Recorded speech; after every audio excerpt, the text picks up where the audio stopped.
হয় তোমার কল্লা যাবে, বিরাট কঠিন শাস্তি পাবে। এ কেমন রাজ্য বলো, কে খারাপ কে বা ভালো, ভালো মানুষ অন্ধকারে, অমানুষী ভালোর দ্বারে।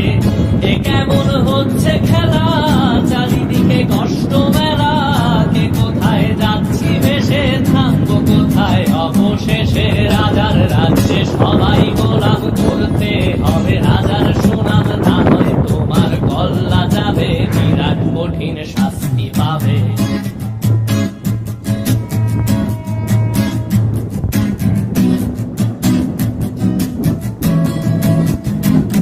তুমি ভালো ভাবে বাঁচতে চাবে, তবে তোমার শাস্তি হবে। ভাবছো তুমি বিচার চাবে, এবার বোকা সব হারাবে, বললে